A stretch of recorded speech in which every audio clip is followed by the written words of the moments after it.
Welcome to Dejobnik, your command post for clarity and perspective. 52 that the hostages have been trapped in the Hamas terror dungeons. IDF fatalities since the start of the October 7 massacre remain constant at 586. No change since yesterday. Earlier this week, the UN Special Representative on Sexual Violence in Conflict, Pamela Patton, published her report finding clear and convincing information that the hostages trapped in the Hamas terror dungeons have been subject to rape, sexualized torture, and cruel, inhuman, and degrading treatment. Her team also found reasonable grounds to believe that the Hamas rapist regime perpetrated acts of sexual violence in multiple locations during the October 7 atrocities, including rape, gang rape, and necrophilia against the bodies of its murdered victims. The evidence of the Hamas rapist regime's widespread conflict-related sexual violence on 10/7 and since against the hostages has now been recognized by the UN's foremost authority on the matter. The State of Israel, therefore, is calling on the UN Security Council to designate Hamas immediately as a terrorist organization and to subject it to the same international sanctions regime as Al-Qaeda, the Taliban, and ISIS. Israel also calls for an urgent meeting of the UN Security Council to discuss the Special Rapporteur's report on Hamas's sexual atrocities and to issue a fierce condemnation of its sexual violence. If the United Nations fails to take these two essential steps, the masterminds of 10/7 will reasonably conclude that the UN is apathetic to Hamas's crimes against humanity, against Israeli civilians, and in particular against the hostages it is abusing right now as we speak. In its tacit complicity, the UN will bear indirect responsibility for encouraging further Hamas atrocities. Anything short of designating Hamas a terror organization and convening the Security Council to discuss that report and condemn Hamas will simply give the Hamas rapists a message: keep going. Moving to the northern border, last night, Iranian proxy Hezbollah launched a dangerous escalation with a massive barrage of rockets at the town of Kiryat Shmona, which, like the whole northern border, has been under an evacuation order for 5 months. I hope you've seen the footage from last night of Israel's missile defenses in action. It's really like the Battle of Hogwarts. IDF fighter jets struck a Hezbollah launch post in Taibeh, from which the launches were carried out. No state in the world would tolerate such a missile threat against its civilians, and we are working to degrade Hezbollah's illegal capabilities. We repeat our firm warning: Hezbollah must back off, or we will push it away. It must vacate the area south of the Litani River in accordance with UN Security Council Resolution 1701, or we will be forced to act to repel this ongoing and immediate threat to the lives of our citizens, both the ongoing rocket fire, the shelling of people's homes, and the threat that those civilians could be abducted into Lebanon. As far as we are concerned, after 10/7, every day that a terrorist army remains in control of neighboring territory is a risk level of October 6th. An update on the humanitarian situation. I want to clarify Israeli policy regarding humanitarian aid in the Gaza Strip after a flood of erroneous reports and statements. There are no limits on the amount of humanitarian aid that can enter the Gaza Strip. I repeat, none.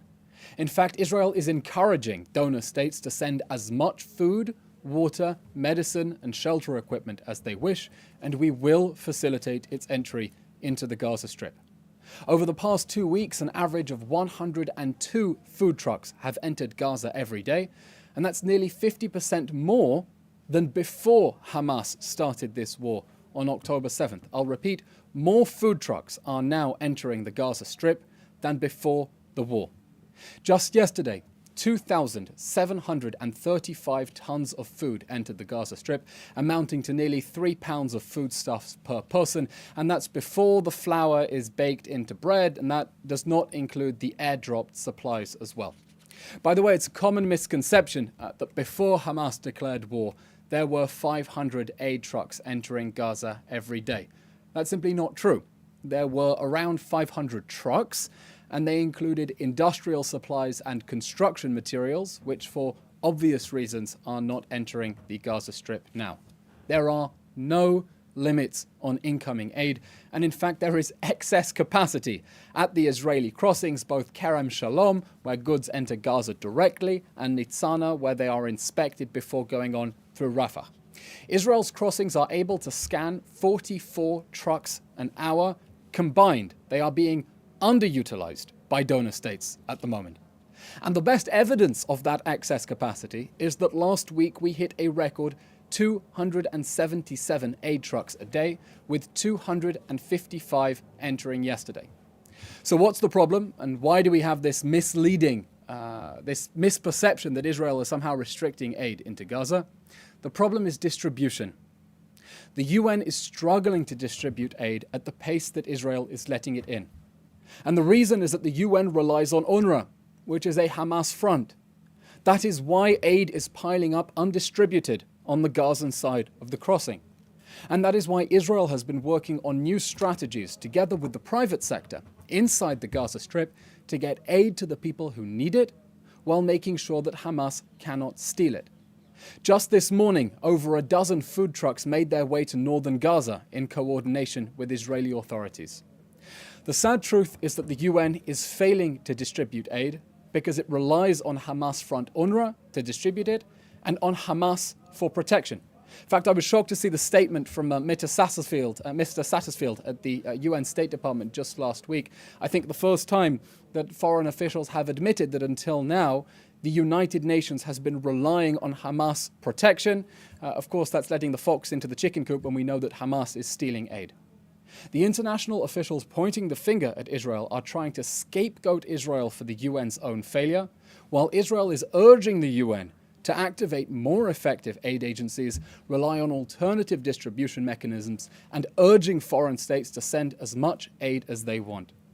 The State of Israel categorically rejects and condemns these efforts that feed directly into Hamas's propaganda war and are intended to save Hamas from the consequences of the war that it started. We will accept being scapegoated no longer. Finally, an update on Ramadan. At a meeting of all the security forces chaired by Prime Minister Benjamin Netanyahu yesterday, it was decided as follows, and this is the statement: Israel strongly safeguards freedom of worship for all faiths, at all sites in Israel, and especially on the Temple Mount. Ramadan is of course sacred to Muslims. Its sanctity will be upheld this year, as it is every year. During the first week of Ramadan, the entry of worshippers to the Temple Mount will be permitted, similar to numbers in previous years. A weekly assessment of the security and safety aspects will be held, and a decision will be made accordingly. Israel, of course, wishes all our Muslim citizens and neighbors a Ramadan Kareem and a holiday full of self-reflection, compassion, and generosity in the embrace of their friends and families. It's the end of today's update. We'll now, of course, take your questions. Thank you. Thank you. First question on Ramadan from Naomi Sherbel-Ball at the BBC. How worried are you about tensions rising in Jerusalem during Ramadan? We are, of course, familiar from experience, unfortunately, that Ramadan is often an occasion when extremist elements try to whip up and inflame violence. We are working to deter that and dissuade that. As I said, we will continue to facilitate access to the Temple Mount for worship, as in previous years. Make clear that is our policy, and will of course work firmly against anyone determined to disturb the peace and interfere in peaceful worship. Thank you. Question from AWP. How do you respond to the accusation leveled by Hamas against Israel regarding evading commitments to reach an agreement to end the war in the Gaza Strip? What are the main challenges you consider as obstacles to reaching a comprehensive agreement with Hamas? There will be no comprehensive agreement with Hamas. This war will end with the defeat of Hamas or with its surrender. That is the only way that the war can end after the horrific atrocities of 10/7, as we saw from the UN Special Rapporteur's report. Those sexual atrocities included acts of necrophilia against the victims' bodies. This war will end with the defeat of Hamas or its surrender. As we do that, we are working to dismantle Hamas's military and governing system in the Gaza Strip, release the hostages, make sure that Gaza can never pose a threat to the people of Israel again. Those are the three goals of this war, our response to the war that Hamas started, and we will continue to do that. Within that, we do want to see a temporary pause in the fighting for humanitarian purposes that will enable us to get hostages out. That was what happened in November. We had a hostage release pause that Hamas decided to terminate unilaterally and prematurely and stop releasing all the women and children. We want a framework that will see a temporary pause to get those poor hostages out. They've been stuck there for 152 days, but this war will end ultimately with the total defeat of Hamas or its surrender. The lesson of 10/7 is that we cannot accept the control of neighboring territory by a terrorist organization with openly and avowedly genocidal goals against our people. Thank you. Second question from AWP. Does Israel believe there is an opportunity to achieve a peaceful and lasting solution with the Palestinians in the near future? And connected to that, how do you envision the future of relations with Arab countries after the conclusion of the conflict? Israel, of course, wants to see peace with all of our neighbors around the region and our Palestinian neighbors. In order for that to happen, the Palestinians need to give up their 100-year war against the Jewish people. They need to relinquish that war against any sovereign Jewish existence between the river and the sea.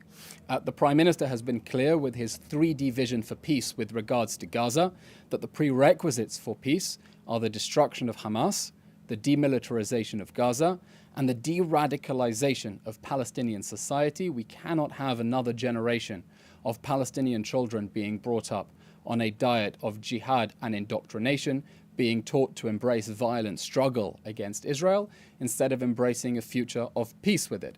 We want peace. That is why we are speaking about the need for de-radicalization in order to build a pathway towards peace. That is essential. It has to go through the Palestinians reconciling themselves with the permanent existence and legitimate right of the Jewish state of Israel to exist in safe and secure borders. And once that paradigm switch takes place within Palestinian society, the sky's the limit. Thank you. Question from Frederick Ager from Interplanetary TV. According to reports by Sky News in Arabic on March 5th and by Ashak al-Awsat in January, Yahya Sinwar has reportedly faced criticism and internal discord from the Hamas leadership for unilaterally authorizing the October 7th attack without consulting other Hamas leaders or the political bureau. Sources close to the Al-Qassam Brigade's Hamas military wing indicated that only 5 Hamas leaders, Sinwar's brother, Mohammed Sinwar, Mohammed Daif, Marwan Issa, and Yahya Sinwar, were the decision makers for the attack. Knowledge of the attack reached the larger circle of Hamas leaders, including Ismail Haniyeh, the political bureau, and Salah Ori, only a few hours before the attack. Does Israel's government, based on its intelligence, reports, and assessments, confirm or deny these reports that the launch of the October 7th massacre was the sole decision of Yahya Sinwar? We have no comment on classified intelligence matters, but clearly it is horrific what a group of psychopaths brought on the people of the Gaza Strip by deciding to declare this needless war with a sadistic and brutal massacre and killing and raping spree, and deciding to fight that war from inside densely populated areas under civilian facilities. I can't comment on who specifically knew about the order to declare war on October 7th, but the fact that Hamas has spent 16 years deliberately building a network of military assets underneath civilian areas, with tunnel shafts poking out in schools, homes, hospitals, and mosques, that was not a secret reserved to a select few in the Hamas leadership. It was a project that brought on board the mass mobilization of Hamas that dedicated tremendous resources and talent towards the October 7 massacre. And whoever knew about the specific decision to declare war or not, the sad fact is that the Hamas regime spent the last 16 years prioritizing the military machinery of the October 7 massacre instead of using the opportunity of Israel's withdrawal in 2005 to build a peaceful and prosperous future for the Palestinian people. Thank you. Question from Yusuke Tamara from NHK. The EU president will visit Cyprus tomorrow to facilitate a maritime humanitarian corridor. What is Israel's plan or the latest development for bringing humanitarian aid by sea? We are constantly exploring new ways to get aid into Gaza in a way that makes sure that aid reaches the people who need it and that Hamas cannot steal it. In that regard, we've been working on several new avenues since the beginning of the war. The aid convoys in cooperation with the private sector, the airdrops in cooperation with foreign air services, constantly exploring other ways. Israel's policy is that we want to see aid reach the people who need it, make sure that Hamas cannot steal it. That is why we are working to bypass Hamas, to bypass UNRWA, the Hamas front that has been covering up for Hamas's militarization of its own facilities and hiring terrorists.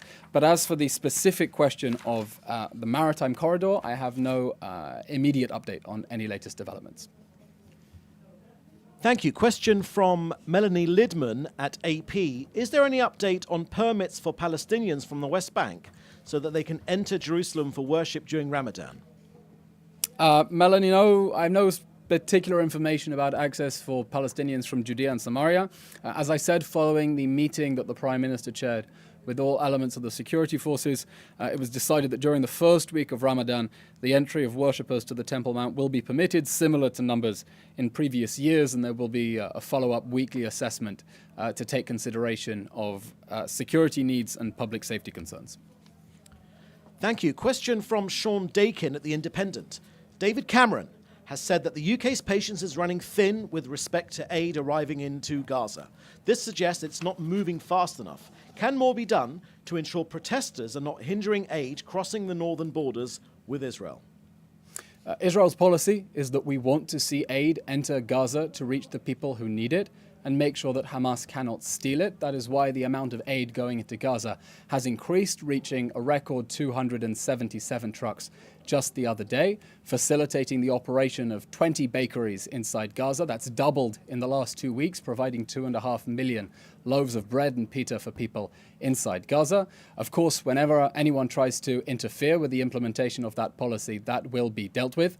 We think it is unfortunate that certain officials appear to have been led astray by misinformation about what Israel's policy is, led astray perhaps by international officials that are not neutral observers, that have picked a side in this war and are trying to end this war in a way that leaves Hamas on its feet and saves it from the war that it started. We want to see aid reach the people who need it, and so we repeat our statement. There is excess capacity at Israel's crossings, and all nations that want to send food, water, medicine, or shelter equipment should send it, as Britain has done with the corridor from Jordan, and we will facilitate its entry into Gaza. The problem is not getting aid into Gaza. The problem is the distribution inside Gaza. And as I said, that's because the UN has been relying on UNRWA, a Hamas front that has been covering up for how it's been infiltrated by Hamas. It's been relying on UNRWA. It's been relying on Hamas for protection. That mechanism has failed. That is why we call on the UN to activate agencies that have been active in other war zones doing disaster relief. They have the expertise to deliver aid. We're working with the private sector, working with airdrops as well. Critical that aid reach the people who need it and make sure that Hamas cannot steal it. Send the aid, we'll get it in. Thank you. Question from Mark Weiss at Khan Radio. Is it possible that Israel will order the evacuation of civilians from Rafah during Ramadan? The army has presented a plan to the Prime Minister regarding ways that we intend to mitigate harm to civilians. We think it is tragic that instead of cooperating with our efforts to set up shelters in what we designated as a safe zone, UN agencies have effectively funneled them into Hamas strongholds, thereby making themselves complicit with Hamas's human shield strategy, keeping them in harm's way in places where Hamas can continue to hide behind them. We want to achieve a framework for a temporary pause in the fighting that will enable us to get hostages out. But this war will end ultimately with the total dismantling of Hamas's military and governing infrastructure. Again, we want to see a pause in the fighting to get hostages out. We are giving that an opportunity because we need to do everything to get the hostages out. But ultimately, this war will continue with the total destruction of Hamas's governing and military infrastructure. I'll just add, the reason we are talking about potential ground operation in Rafah is that over the course of the war, we have already dismantled 18 out of 24 Hamas battalions. The Khan Yunis brigade effectively dismantled on its last feet, and that means the remainder of Hamas's organized military force is inside Rafah, and that must be dismantled to ensure that the atrocities of 10/7 can never happen again. Thank you. Question from Joel Pollack at Breitbart News. The world has pressured Israel not to attack Hamas in Rafah, citing humanitarian concerns. In the delay, the humanitarian crisis in Gaza has deepened. Wouldn't it be more humanitarian to enter Rafah and finish Hamas and end the war more quickly? Well, we think that there are many things that people who are genuinely concerned with the humanitarian situation can do. First and foremost, an option that has evaded many people's attention, calling on Hamas to surrender.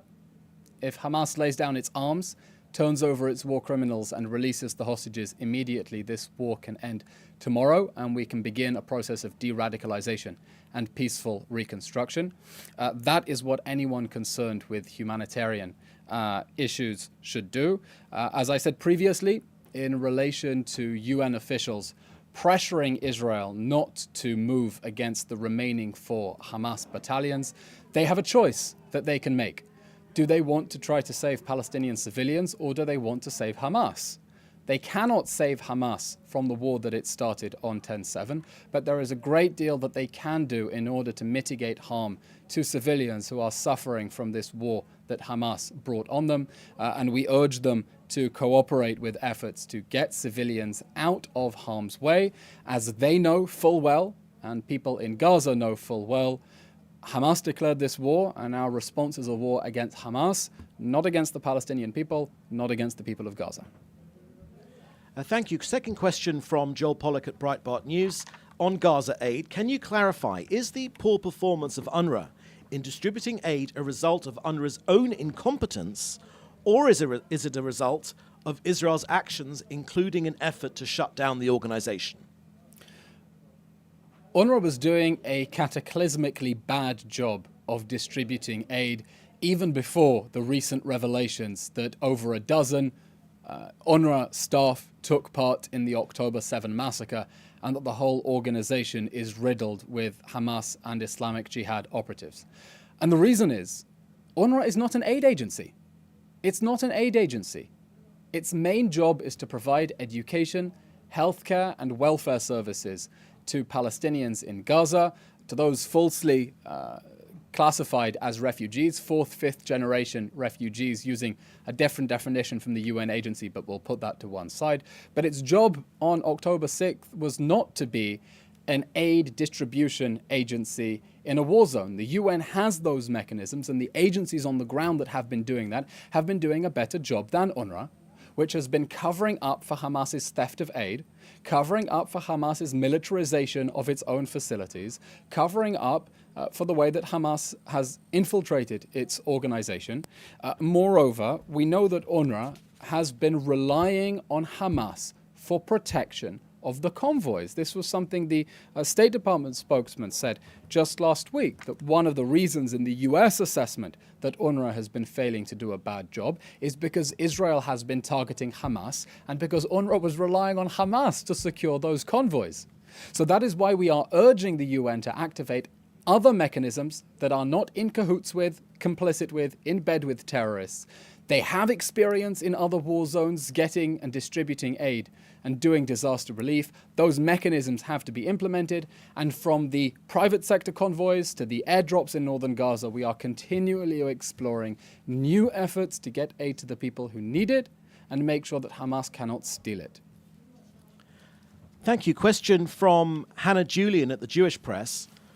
Gaza journalist Mohammed Salameh was killed yesterday in an airstrike on a home in Deir el-Balah. Can you comment on this? Also, there are reports an Israeli delegation is returning to Cairo for more hostage talks. Can you confirm? Your question about Deir el-Balah, I have no information on that. I'm afraid specific operational questions, you should refer your question to the IDF spokesperson's unit. As for hostage negotiations, we don't conduct negotiations through the media. When there is white smoke, we will announce it, hopefully soon. But until then, we're not giving an ongoing commentary about negotiations when human lives hang in the balance. Thank you. That was the last question. Okay, thank you very much, everyone. Please keep safe and see you later. Thank you very much. Thanks for watching. Don't forget to like, share, and hit subscribe to stay updated with our latest content. Until next time, stay informed and inspired. This is Dejobnik signing off.